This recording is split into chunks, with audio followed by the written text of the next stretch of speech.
Rosa and Alfred Miller were getting ready for their son's upcoming wedding, and given their financial situation, there was nothing they couldn't afford. They booked the best restaurant in the city and got a live music band, and even rented several limousines for the guests and relatives. "I'm so happy our son found the woman he wants to spend the rest of his life with. It's only too bad that she's so shy. I've invited Kimberly over so many times, but she always claims to be very busy," Rosa remarked with pride in her voice. Well, that's not the worst thing. Ethan says that Kimberly is getting her degree and has a job at the same time. "I think that's very commendable," Alfred replied. Rosa looked gratefully at her husband, glad that he understood her so well. They had been living together for almost 25 years and were considered one of the best couples in the area. Few people knew that the couple had their own secret, which they carefully hid from everyone. The thing was that they adopted their beautiful son Ethan when he was 3 years old. The couple didn't know the boy's biological parents, but most of the caretakers at the orphanage believed that his mother died during childbirth. Despite the fact that Ethan was adopted, Rosa and Alfred surrounded him with such love and attention that he could only dream of ever being at an orphanage. The wealthy parents gave their son an excellent education and a solid starting capital, which quickly turned him into one of the top bachelors around. However, the couple never once told anyone that Ethan wasn't their biological son. Since their son's wedding coincided with a very important business trip abroad, Rosa and Alfred asked the young couple to hire a professional to film the entire ceremony. Of course, they wanted to attend the celebration in person, but as fortune would have it, a terrible storm broke out that day and all flights out of the Toronto airport were cancelled. Fortunately, the couple managed to get a private airline to fly them home. Rosa and Alfred were only 3 hours late to the wedding, so none of the guests even noticed their absence.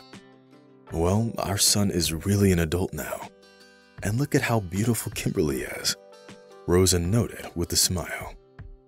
"Yes, dear. These are the moments that make life worth living," Alfred replied. Since they arrived at the height of the celebration, they didn't manage to talk to the newlyweds. Ethan and Kimberly were busy accepting gifts and congratulations, and listening to toasts and speeches. "It's okay, dear. The most important thing is that our son is happy, and we'll see the official part of the ceremony on the video," Alfred hastened to reassure his wife. Rosa smiled in response and involuntarily started thinking of the days of her youth. Back then, Rosa and Alfred had gotten married and were enjoying their life, making plans for the future. Finally, the celebration began to wind down, and the guests started leaving. Alfred and Rosa left even earlier, so as to not be a nuisance to the young guests. The next morning, the couple woke up earlier than usual and got right to watching the wedding video. Admiring Kimberly's beautiful wedding dress, Rosa suddenly saw something that she hadn't noticed before. The fact was that they only saw Kimberly a couple of times before the wedding, and those meetings were always very brief.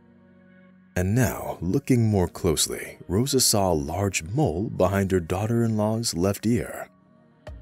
Wouldn't have mattered if only this mark wasn't of a very specific shape. It looked like a heart. "Alfred, dear, did you see that?" Rosa exclaimed, pausing the video. At first, Mr. Miller didn't understand what his wife was talking about, but when Rosa zoomed in on the shot, he exclaimed in surprise. "How was that possible? Our little Darcy had the exact same mole." Of course, Rosa had no definite answer to this question. Nevertheless, the woman was confident that this mole looked exactly like the one their daughter had. Unfortunately, she disappeared 20 years ago. Could she be our Darcy? But how is that even possible? It's been so long. Rosa asked, having a hard time restraining her excitement. "I don't know, dear, but I do know that we shouldn't rush to any conclusions. First, we need to get to the bottom of everything, and then we'll decide what to do next," Alfred Miller said, stammering at every word. After these words, the man's thoughts got fuzzy as his mind drifted back to 20 years ago. Alfred wasn't a millionaire back then and was only taking his first few steps in business. He met Rosa during their senior year of college when they were both about to get their degrees in economics. The young people liked each other at first sight, and 6 months later, they started dating. Soon after, Rosa found out that she was pregnant. Despite the fact that the woman felt terrible morning sickness and dizziness during the entire pregnancy, the labor was surprisingly easy.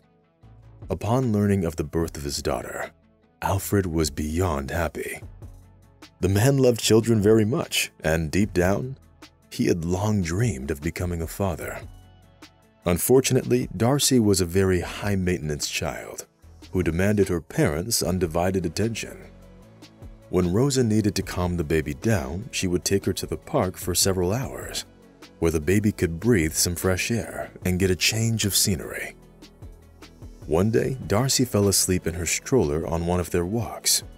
Calmed down by the peace and quiet, Rosa sat down on a bench to have a rest. The weather was beautiful, and being exhausted from all the sleepless nights, the woman didn't even realize when she dozed off too. But when Rosa woke up, Darcy wasn't in her stroller. Refusing to believe her eyes, the woman started screaming loudly and calling out her daughter's name, as if not realizing that the baby couldn't have left the stroller on her own. Within half an hour, the entire park was cordoned off by the police, who started combing the area. Unfortunately, despite all the best efforts of the search party and volunteers, Darcy was never found. The disappearance of their daughter came as a heavy blow for Rosa and Alfred Miller, and they found it extremely hard to recover from it.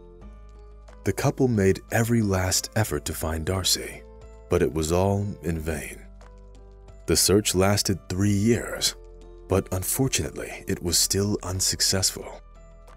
Eventually, the couple got so tired of grieving and feeling hopeless that they decided to adopt a child from an orphanage. And now, 20 years after their Darcy had disappeared, it seemed that her story got a continuation. Realizing that in order to get a definitive answer, they needed to conduct a professional investigation, Alfred Miller turned to a private detective. The man knew that only a DNA test could put an end to this complicated case. However, given the situation, the test had to be carried out in strict secrecy. Otherwise, the Miller couple would have to somehow explain to Kimberly that because of the mole behind her ear, the couple thought that she was their daughter who disappeared 20 years ago. While the private detective was doing his part, looking into Kimberly's past, Rosa carefully took Kimberly's comb and pulled a few hairs out of it. Then the couple had to wait for about 2 weeks for the results of the DNA test. During all this time, Alfred and Rosa literally didn't know what to do with themselves. However, in their mind, the couple was 100% sure that Kimberly wasn't their daughter. It's probably just a coincidence. Things like that just don't happen in real life. I'm sure it's just our imagination playing tricks on us, Rosa said, trying to get a grip of herself.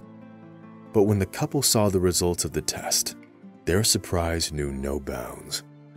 With a 99.6% probability, the provided DNA sample is related to Alfred and Rosa Miller. The woman kept rereading the test results. Now they knew the truth. But how were they supposed to tell Ethan and Kimberly about it? How couldn't they explain such an unlikely coincidence? Fortunately, it was at this moment that the private detective gave the couple his report, which took him several days to assemble. As it turned out, Kimberly, like Ethan, was raised in an orphanage. However, unlike her husband, she got there at the age of 7, when her unfortunate parents died in a fire. Moreover, the family's neighbors remembered well the fact that the daughter of Thomas and April Brooks died during childbirth. So where did they get a healthy 1-year-old baby girl from? Unfortunately, no one seemed to really care about it back at the time. Few people were interested in the life of the alcoholic couple leading an immoral lifestyle. According to the private detective, it must have been April Brooks who stole Darcy from the stroller while her mother was asleep on the bench in the park. Of course, since April and Thomas had died a long time ago, it was difficult to prove or refute the detective's theory. But on the one hand, it was the only way to explain the disappearance of little Darcy, whose life was forever changed by the couple of alcoholics who had recently lost their own daughter. Dear God, is that really true?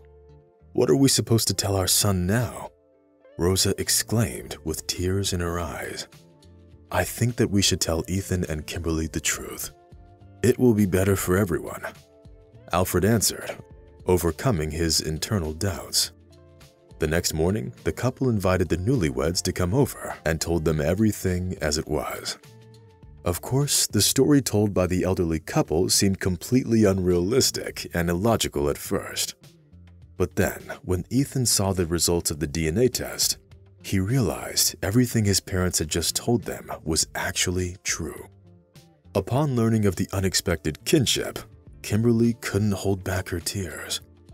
For so many years, the woman believed that her parents were alcoholics and terrible people. And now she found out that all this time, she was actually the daughter of a millionaire couple. Ethan, on the other hand, only now found out that his parents actually adopted him from an orphanage. As for what to do next, it's up to you two. I don't see any reason that you can't stay together. You're not blood relatives, which is the most important part, Rosa Miller announced at breakfast. Kimberly and Ethan looked at each other and simply smiled without saying a word. They knew that they'd stay together because they had long made their choice in favor of family life with each other. Moreover, Kimberly and Ethan knew what was ahead of them, and that was many pleasant moments together, which they would later tell their children about, sitting in the living room by the hot burning fireplace.